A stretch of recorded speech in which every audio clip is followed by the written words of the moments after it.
बातम्या देत असताना वस्तुस्थितीला धरून आम्ही लोकांनी बोललं पाहिजे आणि बातमी देणाऱ्यांनी पण त्यांना अधिकार आहे, त्यांनी पण वस्तुस्थितीला धरूनच बातमी त्या ठिकाणी दिली पाहिजे. न्यायालयामध्ये गेले ना ते प्रकरण, त्यांच्या आईवडिलांनी न्यायालयामध्ये गेलेले. आपण ज्यावेळेस एखाद्या व्यक्तीला देशातल्या वाटतं की आपल्याला कुठं न्याय मिळाला नाही, तर तो संविधानाच्या माध्यमातून, कायदा, घटना, नियम ह्याच्या माध्यमातून न्यायालयामध्ये जाऊ शकतो. काय दाखवावं काय नाही दाखवावं हा मीडियाचा अधिकार आहे. मला एका गोष्टीची गंमत वाटते, मी अनेकदा सांगतो की कुठलेही त्याला आगापिछा नसताना वेगळ्या प्रकारच्या न्यूज लावायच्या. आता आज आमची इथं मी एका कमिटीचा अध्यक्ष आहे, ज्याची इन्व्हेस्टमेंट कमिटी आहे.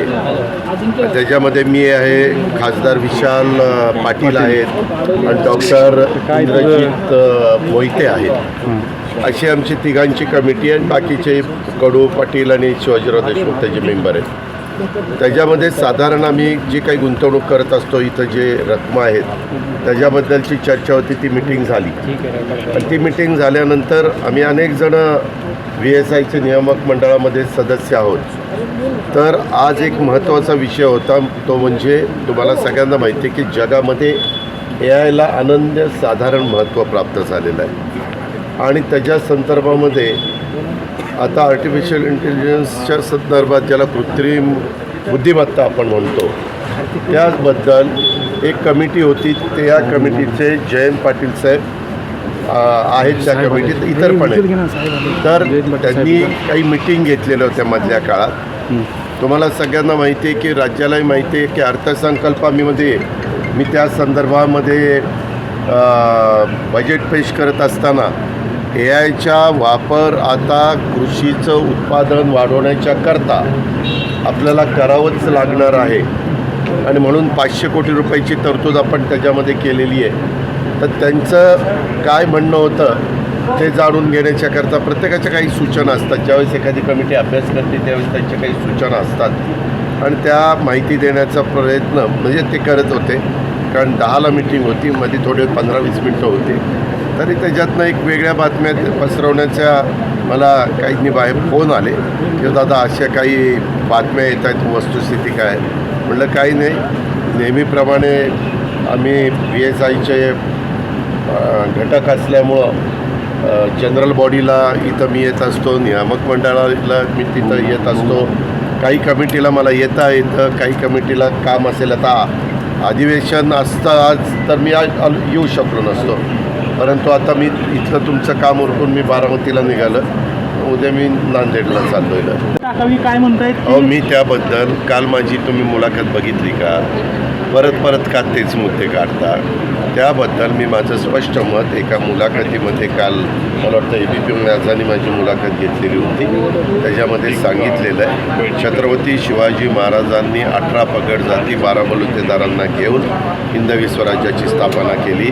त्याच्यामध्ये अनेक जातीचे, धर्माचे, पंथाचे लोक त्याच्यामध्ये होते. त्याच्यामध्ये मुस्लिम समाजाचे पण लोक होते. दारुगोळाचा प्रमुख देखील मुस्लिम समाजाचा त्याच्यात होता. सरदार होते, बरेच लोक होते. आणि त्याच्यामुळं शिवाजी महाराजांच्यासारख्या युगपुरुषाचं नाव घ्यायचं.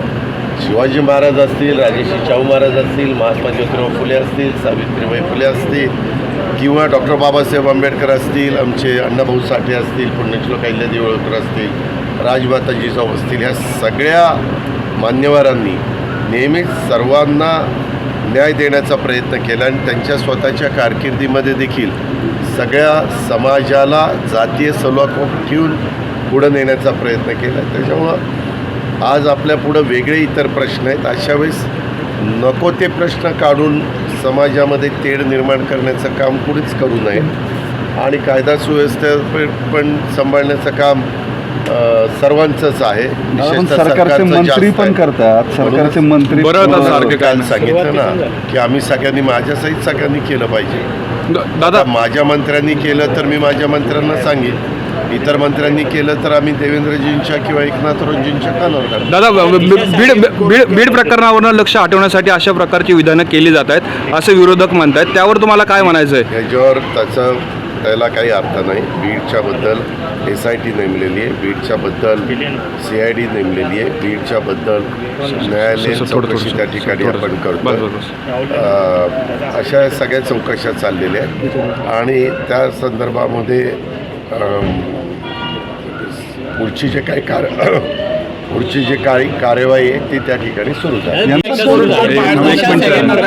महाविकास आघाडीचं सरकार होतं त्यावेळेस कुटुंबावर दबाव आणला अशा पद्धतीचा दिशा सायलेंट प्रकरणावर दिशा सायलेंट त्या संदर्भामध्ये मी बातम्याच वाचतो. मला काही एवढी सगळी माहिती नाही. मी कालपर्यंत माझ्या अर्थसंकल्पीय उत्तरामध्ये अधिवेशनामध्ये डिमांड्स पूर्ण करण्यामध्ये, विनियोजन बिल करण्यामध्ये ह्याच्यात मी बिझी होतो. आणि हे ज्या काही गोष्टी चालतात, आता तुम्ही मीडियावाले काय करतात, हा काय सकाळी 9 वाजता अमुक असं म्हणलं त्याच्याबद्दल तुमचं काय म्हणणं, तो 2 वाजता असं म्हणलं त्याच्याबद्दल काय म्हणणं आहे. माझं म्हणणं एवढंच आहे, बातम्या देत असताना वस्तुस्थितीला धरून आम्ही लोकांनी बोललं पाहिजे आणि बातमी देणाऱ्यांनी पण त्यांना अधिकार आहे, त्यांनी पण वस्तुस्थितीला धरूनच बातमी त्या ठिकाणी दिली पाहिजे. कुणाच्या तरी ते आज पण बोललेत 9 वाजता. चौकशी झाली पाहिजे का? कशाची चौकशी? दिशा सायलेंट प्रकरणावरनं आदित्य ठाकरेंचं नाव आहे. न्यायालयामध्ये गेले ना ते प्रकरण. हो. त्यांच्या आईवडिलांनी न्यायालयामध्ये गेलेले. आपण ज्यावेळेस एखाद्या व्यक्तीला देशातल्या वाटतं की आपल्याला कुठं न्याय मिळाला नाही, तर तो संविधानाच्या माध्यमातून, कायदा, घटना, नियम ह्याच्या माध्यमातून न्यायालयामध्ये जाऊ शकतो. न्यायालयात ते गेलेले आहेत. आता न्यायालय त्याच्याबद्दलचा काय तो निर्णय घेईल. दादा 100